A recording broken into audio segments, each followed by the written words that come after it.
BA third year के संस्कृत साहित्य के छात्रों का आज इस ई कंटेंट्स में प्रथम प्रश्न पत्र की महत्वपूर्ण पुस्तक वैदिक सूक्तावली के महत्वपूर्ण सूक्त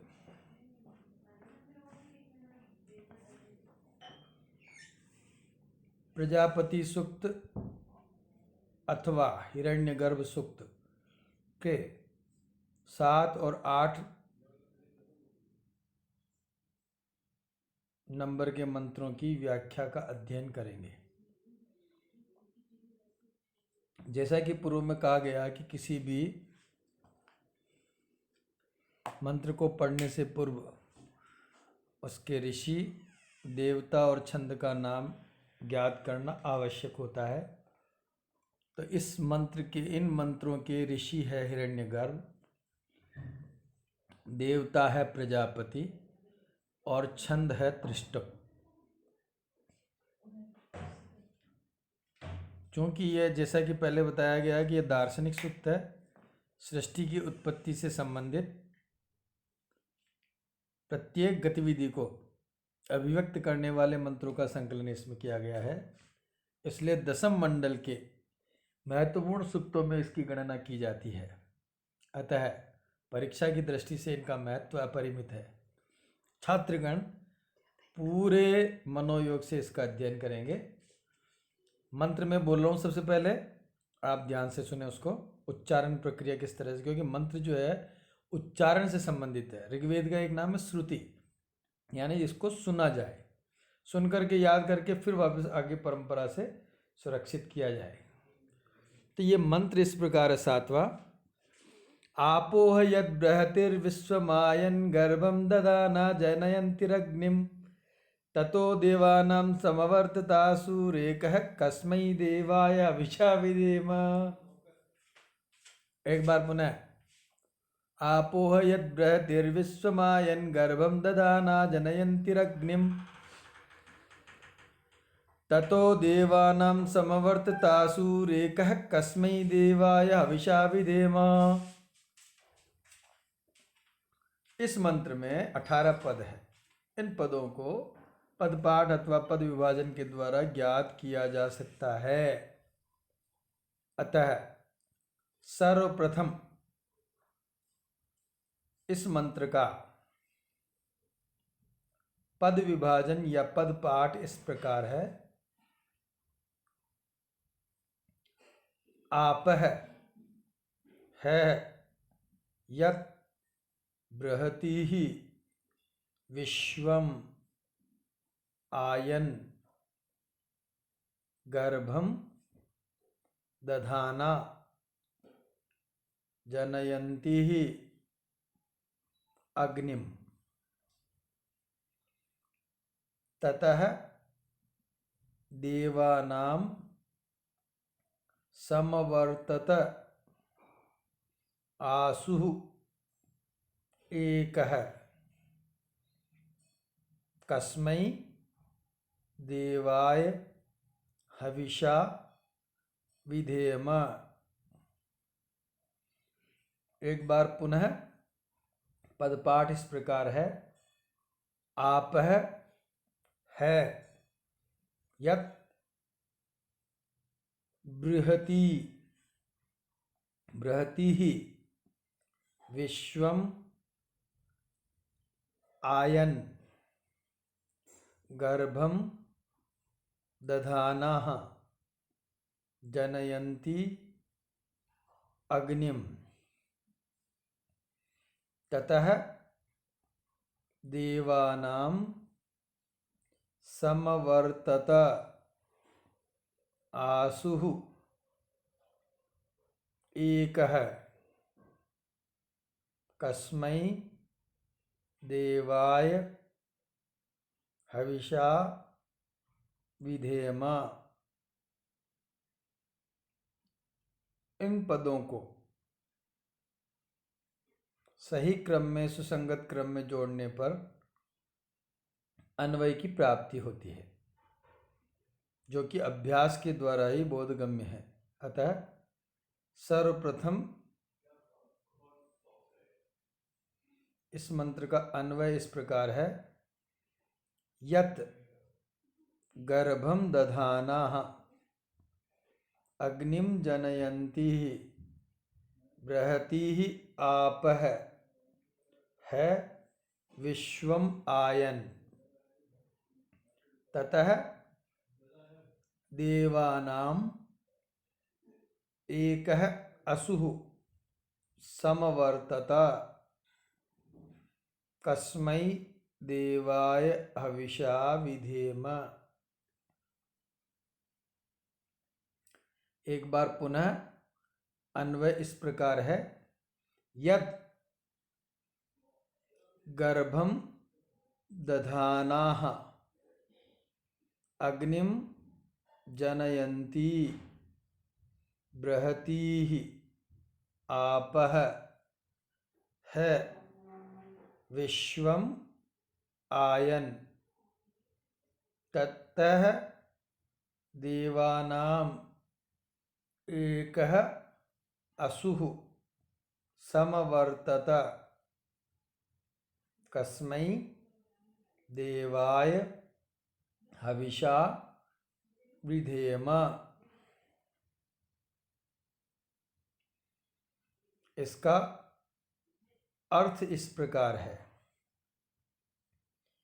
यत् यानी जिस प्रजापति को गर्भम दधाना गर्भ रूप में धारण करते हुए तथा अग्निम जनयन्ति अग्नि को उत्पन्न करते हुए बृहती आपः विस्तृत जल है अवश्य ही निश्चय ही विश्वम आयन समस्त सृष्टि में गति कर रहे थे, आयन गति कर रहे थे। ततः उस गर्भभूत प्रजापति से देवानाम देवताओं का एक असु एकमात्र प्राणभूत वायु समवर्तत उत्पन्न हुआ। कस्मै देवाय हविषा विधेम, उस प्रजापति देवता के लिए अथवा उस प्रजापति के अतिरिक्त अन्य किस देवता के लिए हविषा विधेम, हवियों से परिचर्या करें। एक बार पुनः अर्थ इस प्रकार है, यत् जो जिस प्रजापति को गर्भम दधाना गर्भ रूप में धारण करते हुए तथा अग्निम जनयंती अग्नि को उत्पन्न करते हुए बृहती ही आपः विस्तृत जल है अवश्य ही विश्वम इस समस्त सृष्टि में आयन गति कर रहे थे। ततः तब उस गर्भभूत प्रजापति से देवानाम देवताओं का एक असु एकमात्र प्राणभूत वायु समवर्तत उत्पन्न हुआ। कस्मै देवाय हविषा विधेम, उस प्रजापति देवता के लिए अथवा उस प्रजापति देवता के अतिरिक्त अन्य किस देवता के लिए हविषा विधेम, हवियों से परिचर्या करें। अब इसकी व्याख्या इस प्रकार होगी, इस मंत्र में ऋषि हिरण्यगर्भ कह रहे हैं कि उस प्रजापति देवता के लिए जो कि इस प्रकार के महनीय कार्य करने वाला और एक महत्वपूर्ण या सृष्टि का आदि तत्व है, उसके हवियों से स्तुति करें अथवा उसके अतिरिक्त अन्य किसकी स्तुति करें जो कि इतना प्रभावशाली है। तो वह प्रजापति कैसा है इसका लिए वर्णन कर रहे हैं कि जिसको प्रजापति को गर्भ रूप में धारण करने वाले जल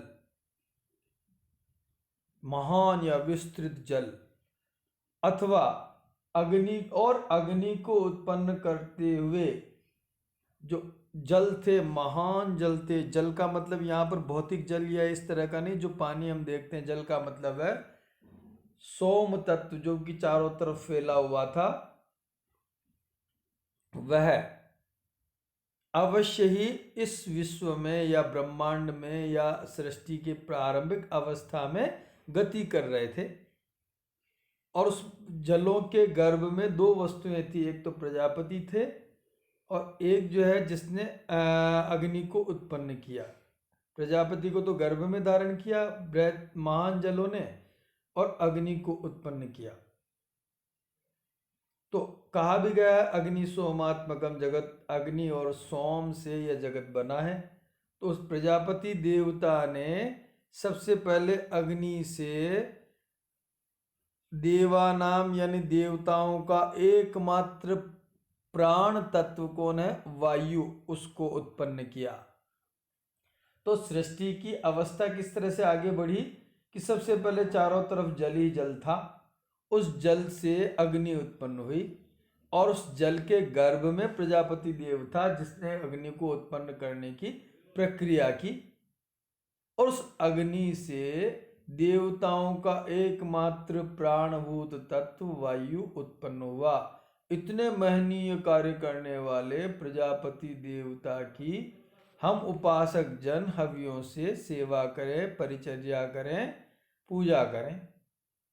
अथवा इसका अर्थ होगा उस प्रजापति देवता के अतिरिक्त अन्य किस देवता की हम हवियों से सेवा करें, परिचर्या करें, जो कि इतने महत्वपूर्ण या सृष्टि के प्रारंभिक अवस्था के कार्यों का संपादक है। अब इसमें टिप्पणियां इस प्रकार होगी। यत, तो यत में होगा यत प्लस प्रथमा एक वचन, बृहति ही, बृहति मूल शब्द और प्रथमा का बहुवचन, बृहत धन ङीप, इससे बृहति शब्द बनेगा इसके प्रथमा के बहुवचन में। दधाना, धा धातु धारण करना और शानच प्रत्यय और टाप प्रत्यय, इससे दधाना शब्द बनेगा प्लस प्रथमा का बहुवचन। जनयंती, जन धातु उत्पन्न करना प्लस इणिच प्रत्यय प्लस क्षत्रि प्रत्यय, इससे जनयत शब्द बनेगा और ङीप प्रत्यय करके जनयंती प्रथमा का बहुवचन का रूप है। आप है, अप्रणोति सर्वम इति आप है, आपस प्लस प्रथमा बहुवचन। यहां जल से अभिप्राय स्थूल भौतिक जल से नहीं अपितु सूक्ष्म सृष्टि के आदि कारण आपह तत्व से है यह निश्चयार्थक निपात है। गर्भम, गर्भ शब्द प्लस द्वितीया का एक वचन, आयन, इण धातु जाना, लिंग लकार प्रथम पुरुष बहुवचन, ततः तत् दंतशिल प्रत्यय, देवानाम देव प्लस षष्ठी बहुवचन, असुहु, असु प्लस प्रथमा एक वचन, समवर्तता, सम उपसर्ग वृत धातु जिसका अर्थ होना प्लस लंग लकार प्रथम पुरुष एक वचन।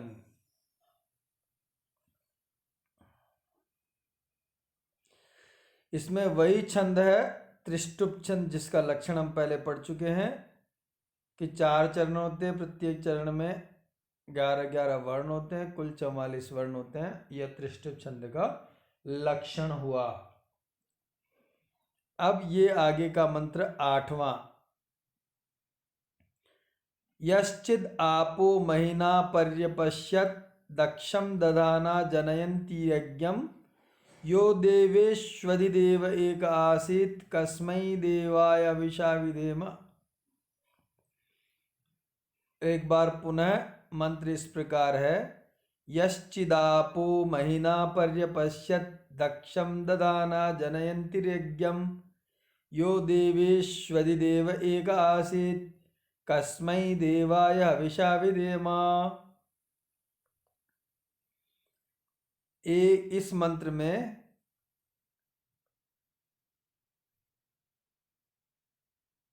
18 पद है। जिसको कि पद विभाजन या पद पाठ के द्वारा ज्ञात किया जा सकता है। तो इसका पद पाठ इस प्रकार होगा, यह चित आपः महीना पर्यपश्यत् दक्षं दधाना जनयन्ति यज्ञं यह देवेषु अधिदेव एकः आसीत् कस्मै देवाय हविषा विधेम। एक बार पुनः, यह चित आपः महीना पर्यपश्यत् दक्षं दधाना जनयन्ति यज्ञं यह देवेषु अधिदेवः एकः आसीत् कस्मै देवाय हविषा विधेम।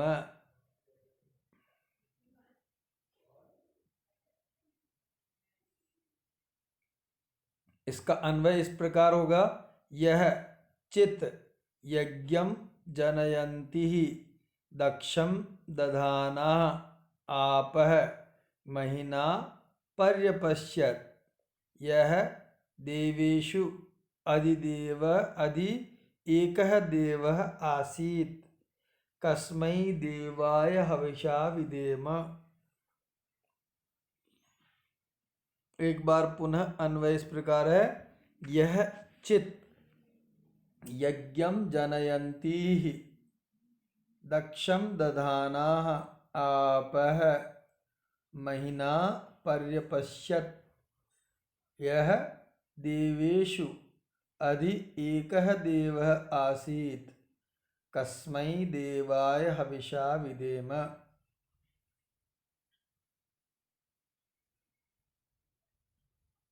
इसका अर्थ इस प्रकार होगा, यह चित जिस प्रजापति ने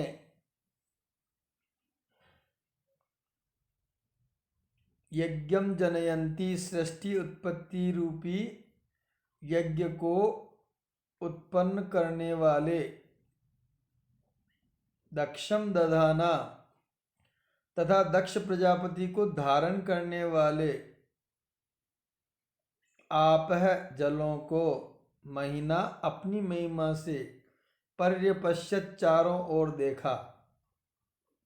यह और जो देवेषु अधि देवताओं के मध्य में एक देव सर्वोच्च अद्वितीय देव है, कस्मै देवाय हविषा विधेम उस प्रजापति के देवता के लिए अथवा उस प्रजापति देवता के अतिरिक्त अन्य किस देवता के लिए हम हवियों से परिचर्या करें। एक बार पुनः अर्थ इस प्रकार है, यह चित जिस प्रजापति ने यज्ञम जनयंती ही सृष्टि उत्पत्ति रूपी यज्ञ को उत्पन्न करने वाले तथा दक्षम दधाना दक्ष प्रजापति को धारण करने वाले आप है यानी जलों को महीना अपनी महिमा से पर्यपश्यत चारों ओर देखा। यह और जो देवेषु देवताओं के मध्य एक देव आसीत एकमात्र सर्वोच्च अद्वितीय देव है, उस प्रजापति देवता के लिए अथवा उस प्रजापति के अतिरिक्त अन्य किस देवता के लिए हवियों से हम उपासक जन परिचर्या करें। इसकी व्याख्या इस प्रकार होगी कि इस मंत्र में ऋषि हिरण्यगर्भ प्रजापति के उत्कृष्ट कार्य को या उत्कृष्ट चेष्टाओं को अभिव्यक्त कर रहे हैं कि प्रजापति देवता ने ही सृष्टि उत्पत्ति रूपी यज्ञ किया, उस यज्ञ को उत्पन्न करने वाले जल ही थे, यानी सृष्टि उत्पत्ति रूपी यज्ञ जलों के द्वारा प्रजापति ने किया तथा दक्ष प्रजापति को भी जलों ने ही अपने रूप में धारण किया। ऐसे उन जलों को प्रजापति ने ही सर्वप्रथम चारों ओर ढूंढा देखा, जो कि सृष्टि उत्पत्ति के लिए मूलभूत कारण तत्व थे। और वह प्रजापति देव अन्य बाद में उत्पन्न होने वाले देवताओं में भी सर्वोत्कृष्ट देवता है। ऐसे महत्वपूर्ण प्रजापति देवता के लिए हम उपासक जन हवियों से परिचर्या करें।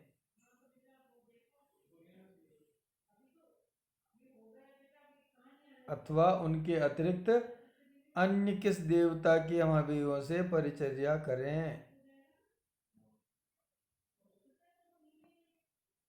अब इसमें टिप्पणी इस प्रकार है। चित यह छंद की पूर्ति वाला निपात है, इसका कोई अर्थ नहीं है। यज्ञम यज धातु मिलाना प्लस नंग प्रत्यय द्वितीय विभक्ति एक वचन। आचार्य सायण ने इसका अर्थ